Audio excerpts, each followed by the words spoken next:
Vale, primera de Timoteo capítulo 3. Primera de Timoteo capítulo 3, capítulo 2 y capítulo 3 son dos de los capítulos... Móvil ha aparecido aquí, no tengo ni idea de quién se lo habrá dejado. ¿Es un móvil? No, ni idea. No sé. Es un móvil que estaba ahí desde esta mañana. Está ahí ahora. Es el mío. La gente pierde los móviles. Yo la vi y digo, Antes decíamos, ¿de quién es este hijo? Está perdido. Ahora, ¿este móvil de quién es? Vale. Capítulo 2 y 3 de 1 de Timoteo. Conflictivos. Dos capítulos no fáciles de entender. Capítulo 2, ya hace unas semanas que compartí sobre ella. Y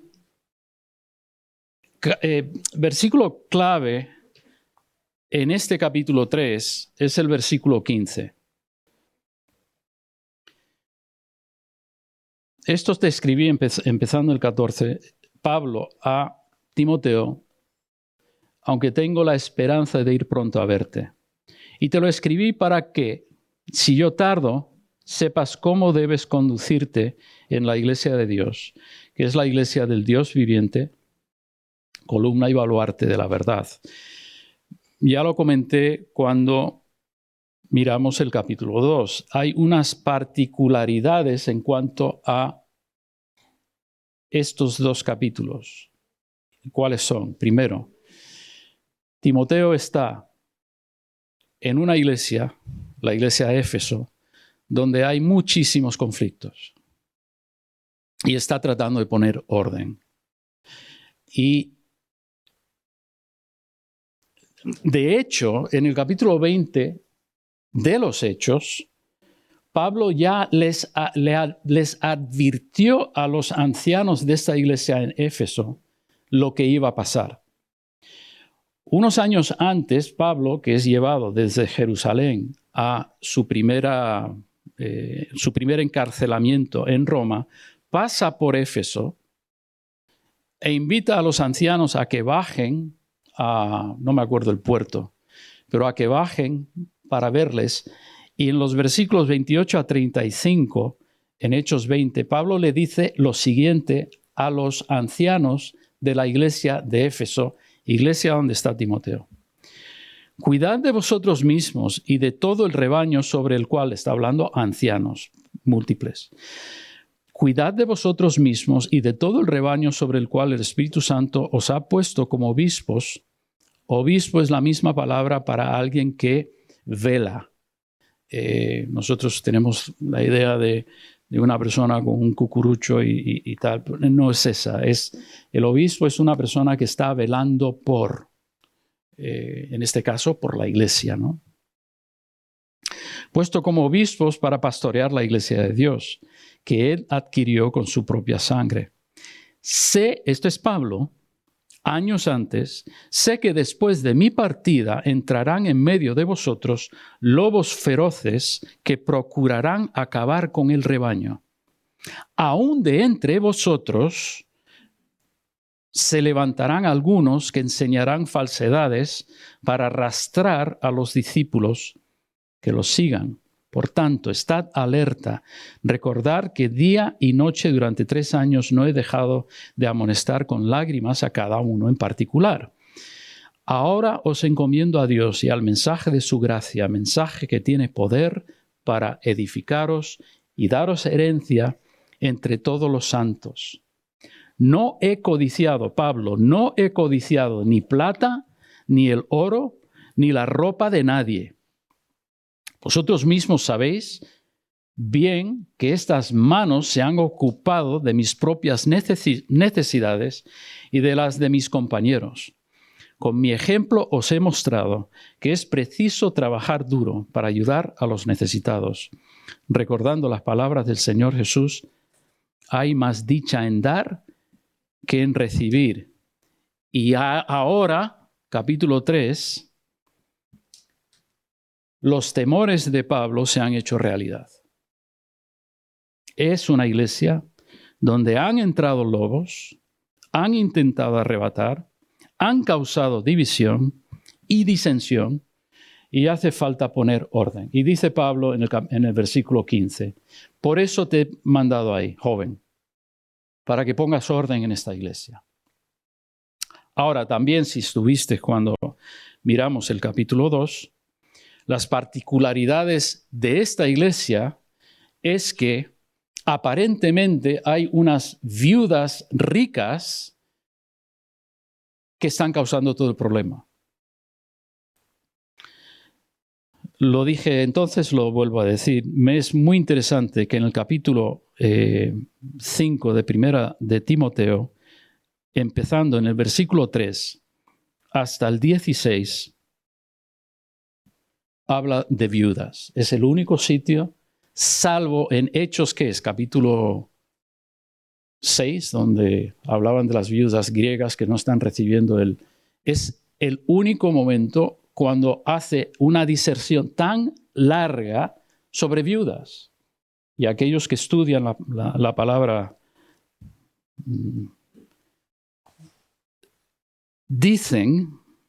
creen que el problema que hay aquí es que hay estas viudas que están arrebatando la autoridad de los ancianos y formando un ancianado en la sombra. Ahora, yo he visto esto en las iglesias. Lo he visto. No por viudas, pero sí por personas. Entonces, no me extraña que eso es lo que esté ocurriendo aquí. Que hay aquellos que están tratando de ejercitar el liderazgo y hay otros que están por detrás, yendo por las casas, etcétera, etcétera. En este caso, estas viudas. Y arrastrando las ascuas para sus sardinas, ¿no? Evidencia de esto es el versículo 12 en ese capítulo 2. No permito a la mujer enseñar ni ejercer dominio sobre el hombre. Es la única vez en el Nuevo Testamento que se usa esa frase. Más bien es una palabra en griego, ejercer dominio. Y la palabra que se usa quiere decir tomar autoridad por la fuerza. No permito que la mujer tome la autoridad por la fuerza. Si te da alguna idea de que la situación que están viviendo en esta iglesia es un poco caótica, es lo que se está viviendo. Y fíjate, este joven, Pablo le dice, te pongo a ti para que pastorees y que pongas orden. Ahora, ¿qué orden voy a poner? ¿Dónde empiezo? Y Pablo, capítulo 2, capítulo 3, empieza a darles unas instrucciones muy concretas en cómo poner orden. Ahora, a la vez, otra de las particularidades es que en los dos libros donde Pablo establece lo que debe ser prudencia a la hora del vestido de las mujeres, también lo dije la última vez, es en Corinto y en Éfeso. Dos sitios donde hay templos grandes a dioses romanos. En Corinto es Afrodita, diosas romanos. Y en Éfeso es Artemisa. Con la particularidad de que en Éfeso, quien lleva el templo de Artemisa son mujeres. No hay ningún sacerdote. Son todas sacerdotisas. Por lo tanto, no sería de extrañar que en la iglesia de Éfeso, donde personas de la cultura predominante se entregan al Señor, no sería de extrañar que su pensamiento es ¿quién lleva la iglesia? Las mujeres. Porque eso es lo que hemos vivido toda la vida. Y Pablo empieza entonces a poner orden aquí. Y ese orden es llamar a los hombres a asumir su responsabilidad en aspectos espirituales. También lo dije la última vez. Por la oportunidad que yo he tenido de ministrar en muchos sitios, en muchos países, siempre he visto que las mujeres son mucho más prestas a asumir responsabilidad en una comunidad cristiana por la necesidad que ven y los hombres menos. Parece ser que nosotros los hombres nos cuesta. Yo tengo una foto mental yendo hacia Galicia, una parroquia muy pequeña, hay una iglesia, estamos pasando por la autovía, hay la iglesia católica pequeña, donde hay un montón de hombres que están fuera de la iglesia y obviamente pues hay gente dentro, me imagino que mujeres y niños. Y esa era la realidad, y sigue siendo la realidad, en nuestro país, España, de lo que es la responsabilidad espiritual del hombre y la responsabilidad espiritual de la mujer.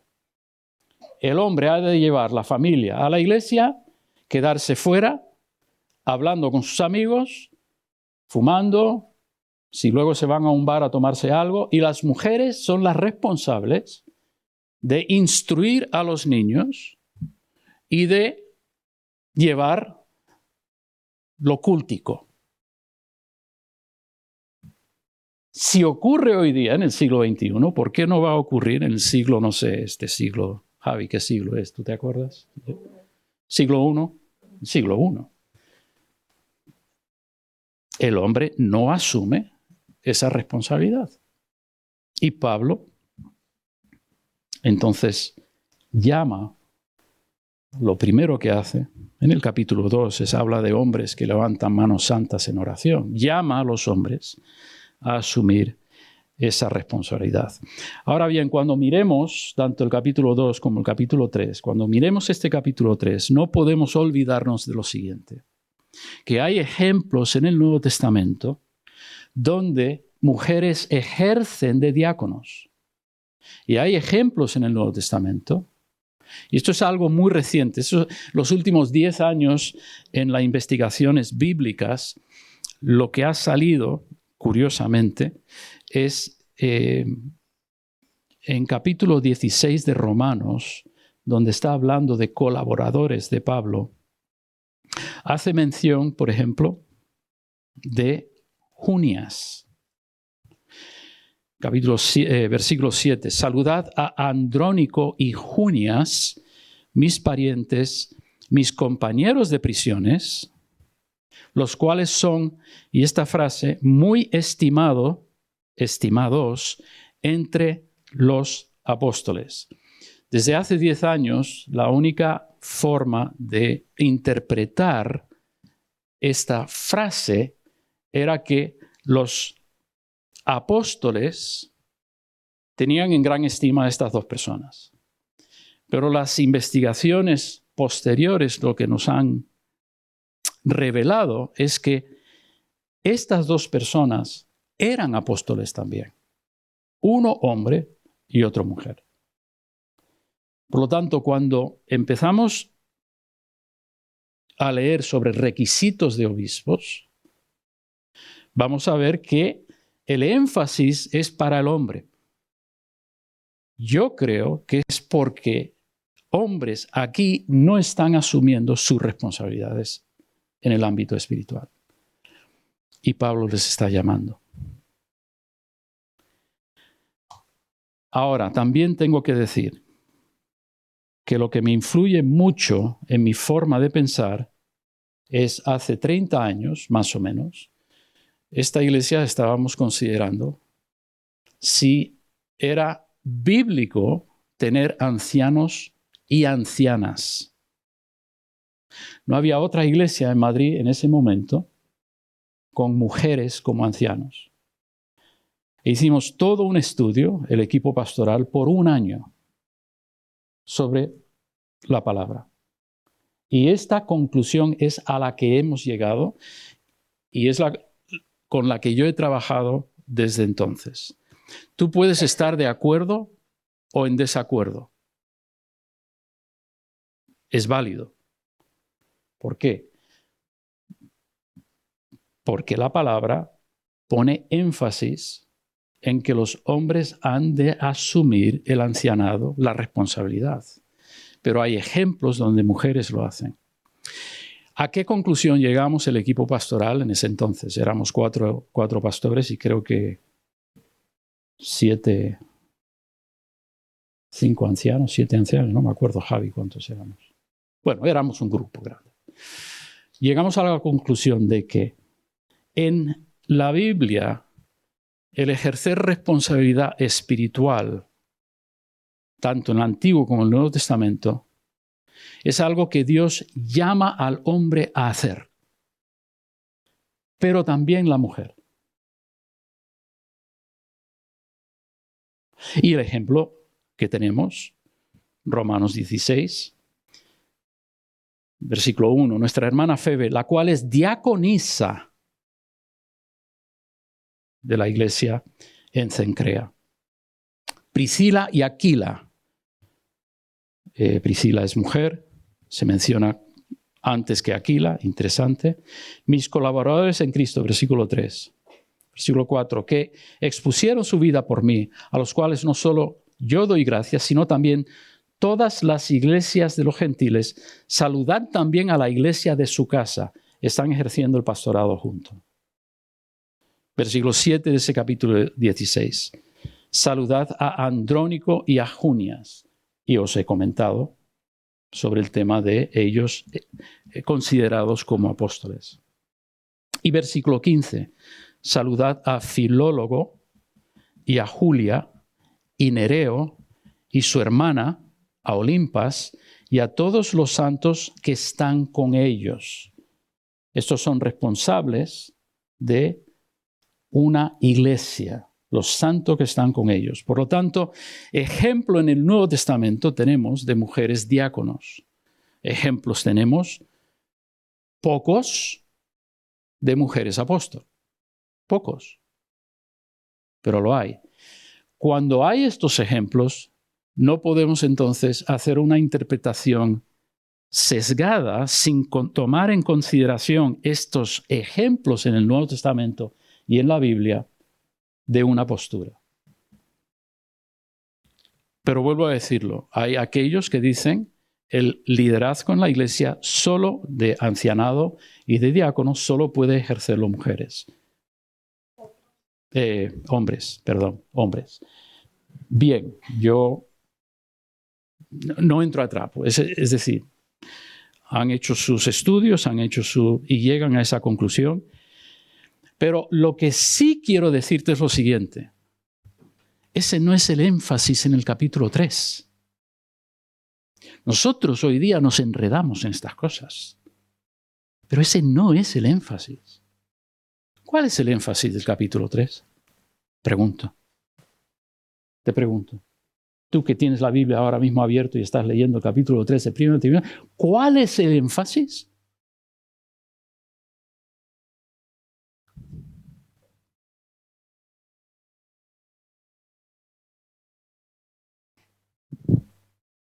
Carácter.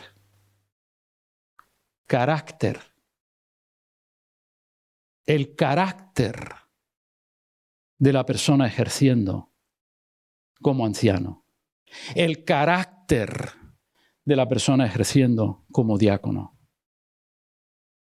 El carácter. Por eso creo que es apropiado que miremos este capítulo hoy. Porque empezamos un nuevo año. Y yo te pregunto, ¿cómo has visto cambiar tu carácter al carácter de Cristo en el 2023? Piénsalo. No lo digo como pregunta retórica, porque sé que me vas a decir, no, es que soy un desastre. No, en absoluto. Porque ha habido cambio. Estoy seguro. Algunos un cambio grande, otros un cambio pequeño. Pero si el Espíritu Santo vive en nosotros, ¿no va a ejercer un cambio? Digo yo, ¿no? Entonces podemos hacer un recorrido del 2023 y decir, Pues aquí he visto un cambio en mi carácter, más hacia el carácter de Cristo. Ojo al dato, si yo sigo vivo, te haré la pregunta en el 2024. ¿Cómo has visto que tu relación con el Espíritu Santo ha cambiado tu carácter para que seas más como Cristo? Porque eso es lo que aquí se enfatiza, el carácter. Ahora, os digo una cosa también de observación. Las instrucciones del capítulo 3 van dirigidos en el versículo 2, ¿a quién? Pregunto. Versículo 2, capítulo 3. ¿A quién va dirigido las instrucciones? ¿Cómo? Sí, pero ¿a quién? Al obispo, al que está, a los que están, porque sabemos que es plural, a los que están velando, ¿vale? Perfecto. Y vamos a ver el carácter de ellos. Versículo 8. Diáconos. El diácono se caracteriza más por trabajar, ayudar, la logística. Por ejemplo, uno de los grupos que en nuestra iglesia que tendrá una corona muy grande, así de grande, son los que se encargan de la coinonía. Es decir, coinonía es estar juntos, los que nos ponen el café, los que ayudan a limpiar antes del domingo del culto, etcétera, etcétera. Tú no lo ves. El Señor sí. El Señor sí. Y es muy interesante y necesario. Pero es la logística. El diácono trabaja la logística. ¿Y a quién más va dirigido esto? Versículo 11. A las mujeres. Pero si te fijas, versículo 8, diáconos, hasta el versículo 10. Versículo 11, mujeres. Versículo 12 y 13, diáconos de nuevo. ¿No es extraño esto?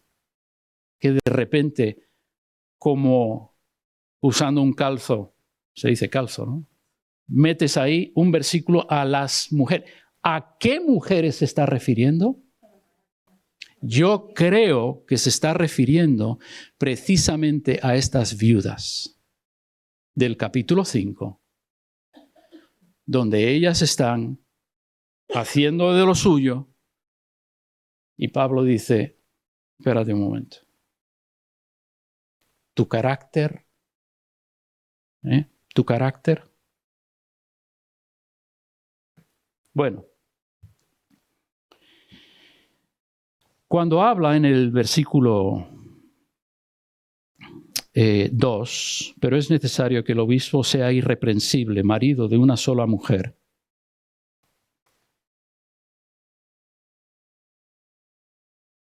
¿A quién le está hablando en cuanto a ancianos?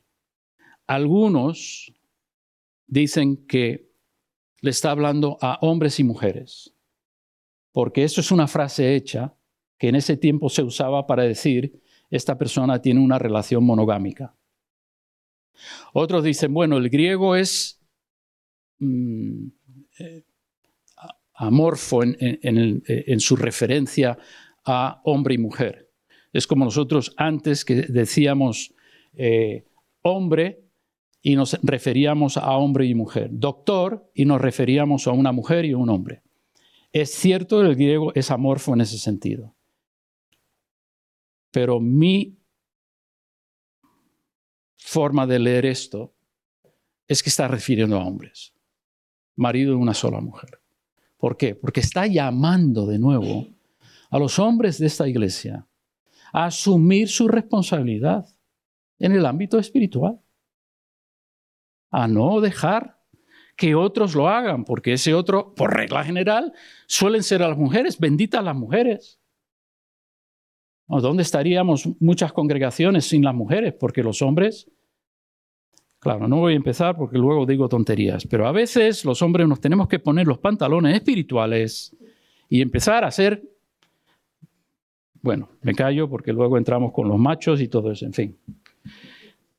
Yo creo que está haciendo referencia, tanto ahora aquí en 1 Timoteo, como también en Tito, cuando usa la misma frase para llamar a estos hombres.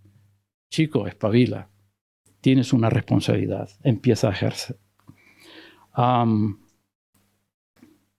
Bien. Vamos a mirar carácter.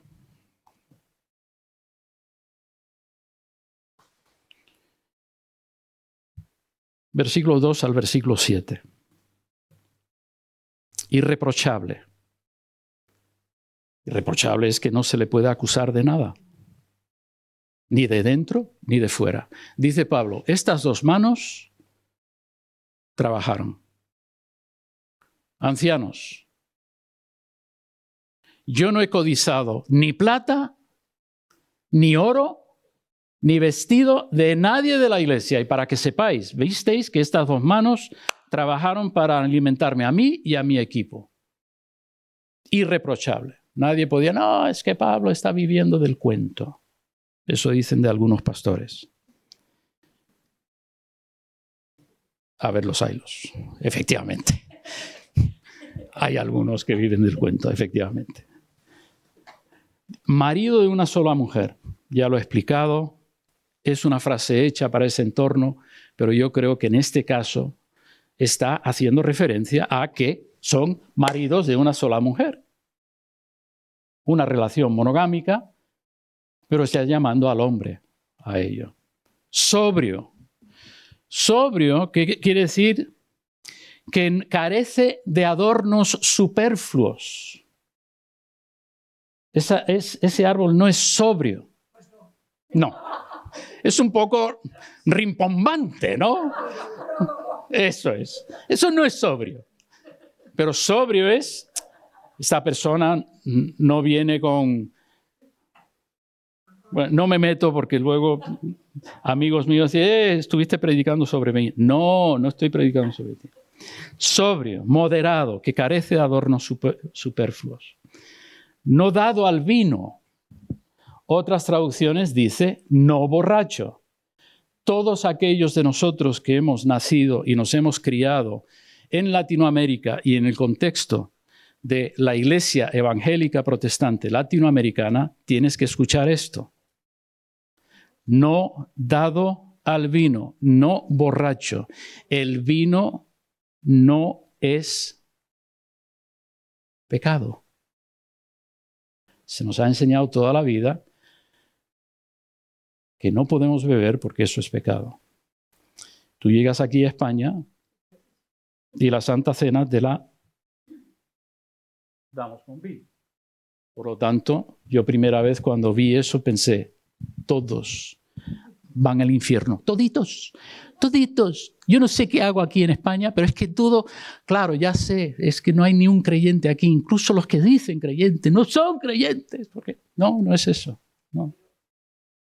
No. Pablo le recomienda a Timoteo a que beba un poco de vino para el estómago. Pero fíjate que yo he escuchado personas eruditos que dicen, no, lo que hace referencia es a mosto, que no es verdad. No es verdad, porque la palabra es diferente en el griego y en el arameo. No dado a la borrachera. Te leo esos versículos en esta nueva traducción viviente. Por esta razón, un líder de la iglesia debe ser un hombre que lleva una vida intachable. Debe serle fiel a su esposa. Debe tener control propio, vivir sabiamente y tener una buena reputación. Con agrado debe recibir visitas y huéspedes en su casa. Y también debe tener la capacidad de enseñar. No debe emborracharse ni ser violento. Debe ser amable. No debe buscar pleitos ni amar el dinero. Debe dirigir bien a su propia familia y que sus hijos lo respeten y lo obedezcan. Y hago un comentario aquí. Adán y Eva tuvieron 2 hijos al principio. ¿Cómo se llamaban? Vale. ¿Quién salió rana? ¿Y quién salió bien? ¿Tuvieron ellos toda la responsabilidad sobre cómo salió Caín y cómo salió Abel? No tuvieron toda la responsabilidad.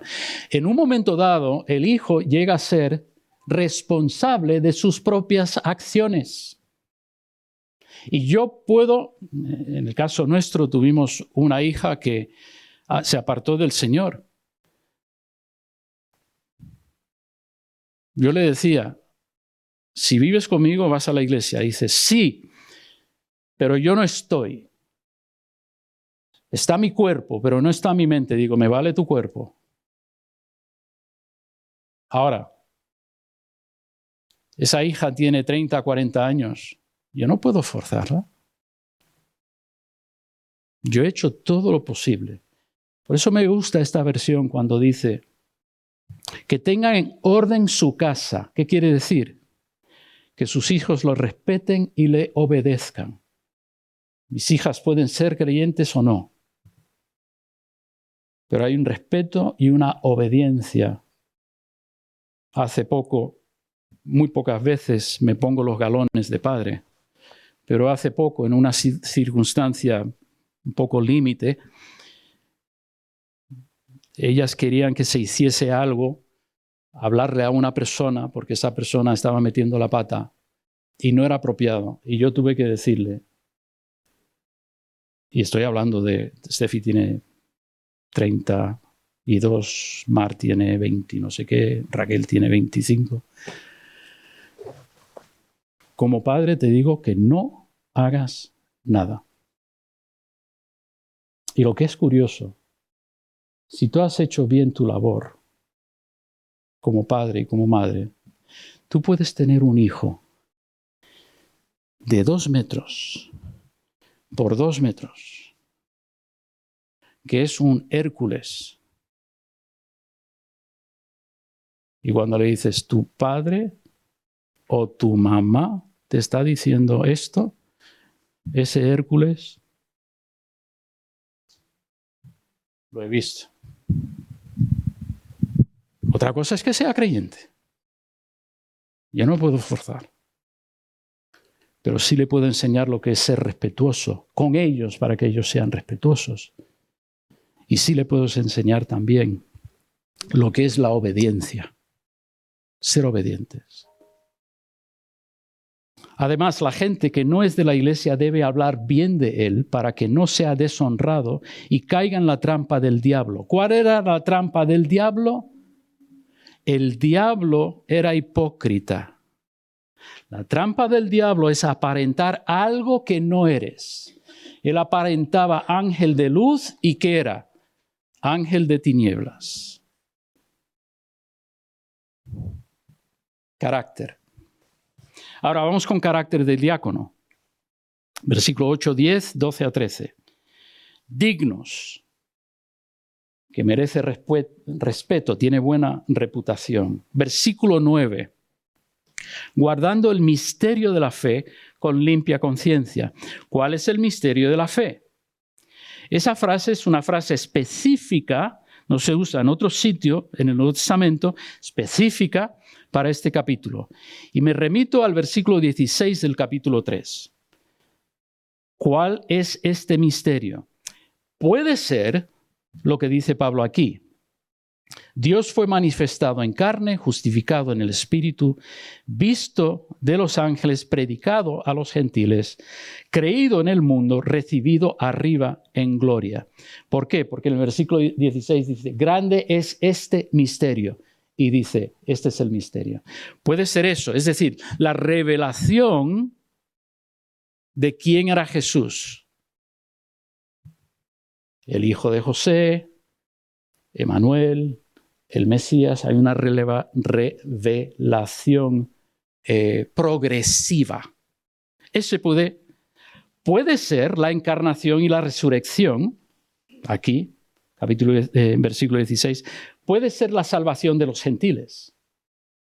Porque Pablo en Efesios 3, 1 al 7 habla del misterio de que los gentiles también son merecedores de la salvación. Y puede ser, como he dicho, la revelación progresiva del Señor. Romanos 16 habla mucho de esto. Limpia conciencia, versículo 9, misterio y limpia conciencia, es decir, tu conciencia no te debe acusar de mentir cuando profesas la fe cristiana.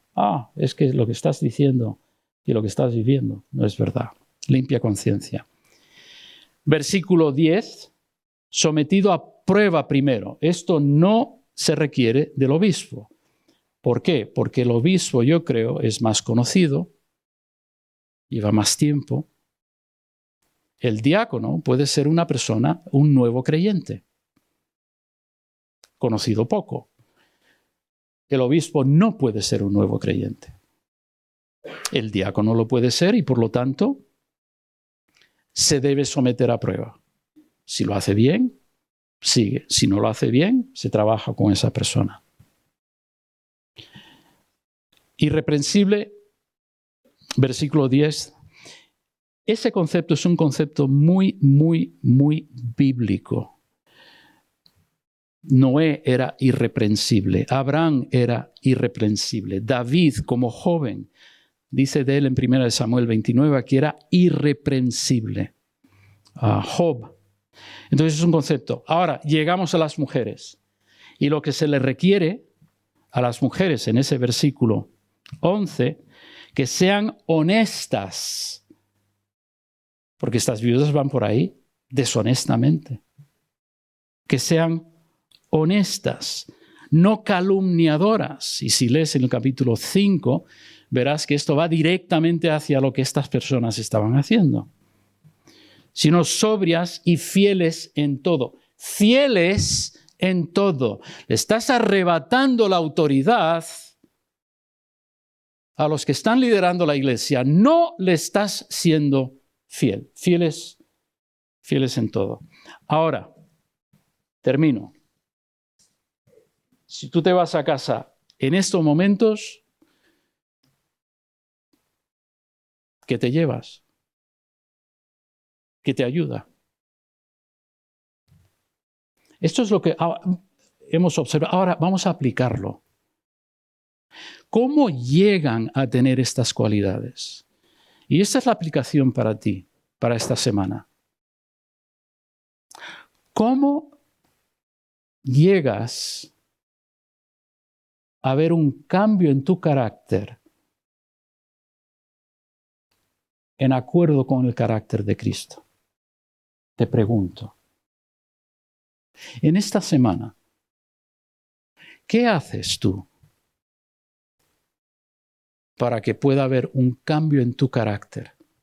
¿Estás contento con todo lo que ocurre, con todo tu carácter? Estoy seguro que me dirás, no con todo. Hay cosas que todavía quiero que cambie. Vale, ¿cómo? Pregunto, ¿cómo?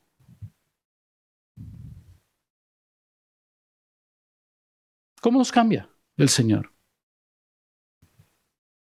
Porque aquí está el quid de la cuestión.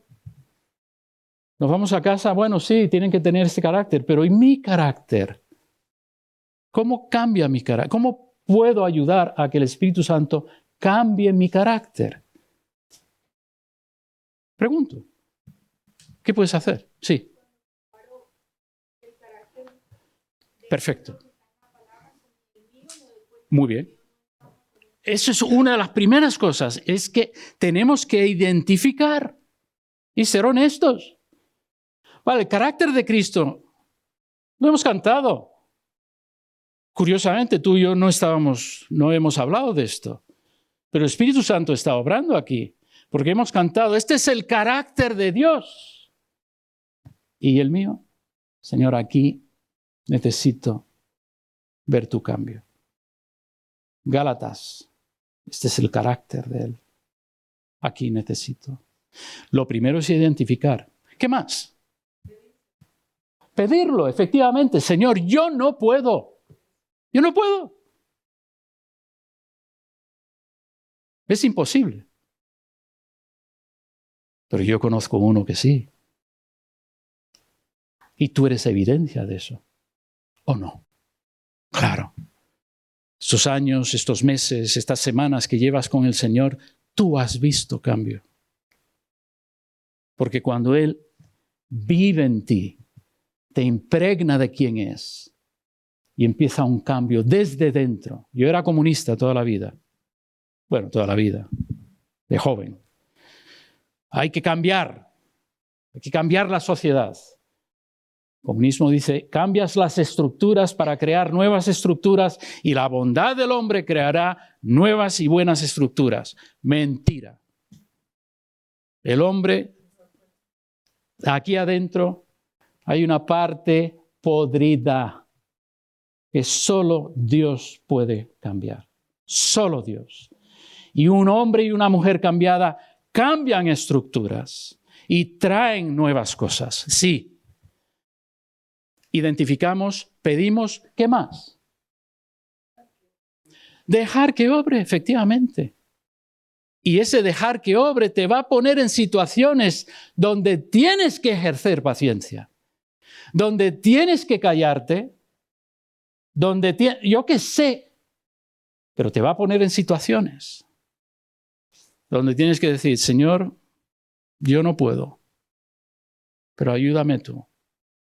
Y lo que saldría de mí ahora mismo es pegarle una bofetada y una patada. ¿Qué pasa a mí conduciendo? Tengo un pronto, muy pronto. Señor, templanza, paz. Y parece ese día que todos los conductores están en mi contra. Porque hay que aprender templanza y hay que aprender paz. Y una vez que empiezas a ponerlo en práctica, la próxima vez es más fácil. En respeto a vuestro tiempo, establece la meta de ser como Cristo. Reconoce el área donde tienes esa necesidad. Toma tu cruz y sigue al Maestro. Tienes que morir. Tienes que morir.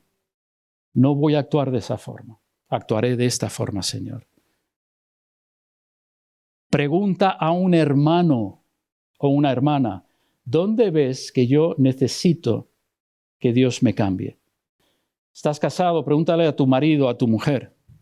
Pregúntale a tus hijos, ¿dónde necesito cambiar? Pasar tiempo en la palabra. ¿Qué es tiempo? Un día es 1 minuto, otro día 5 minutos, otro día media hora. Pero pasa tiempo en la palabra. La palabra es luz y cambia. Toma en serio tu relación con el Espíritu Santo. Él está contigo todos los días hasta el fin del mundo. Espíritu de Dios, ¿qué hago ahora? Y pon tus cualidades y tus dones al servicio del Señor. Esta iglesia, hay más de 30 personas que son voluntarios. Pero hay lugar para ti. Hay lugar. La escuela dominical de los niños, con los sugieres, en coinonía, alabanza, oración, sonido, imagen, los adolescentes, con Amar Dragoste, que tenemos esa relación ayudando a esa ONG. Es decir, aquí hay sitio donde tú puedes poner de quién eres tú para bendecir a los demás. Y haciendo eso, trae cambio. Porque el Señor te pone con otra persona que te empieza a limar las asperezas. Y hay cambio. Vamos a terminar con una canción. El Señor es mi luz y mi salvación. Una cosa buscaré. Vivir en tu casa todos los días. Esa es la clave. Cambio de tu carácter. Vive todos los días con el Señor, cambiará. Entonces, terminamos con algo que te puedes llevar a casa. Sí, los obispos tienen que ser así. Los ancianos tienen que ser así. Pero es mi carácter el que Dios quiere cambiar. Y para hacerlo, tienes todo un año por delante. Cuando volvamos en marzo, veremos todos cambiados. Algo, un poquitín, algo. Y espero que veáis también algún que otro cambio en nosotros.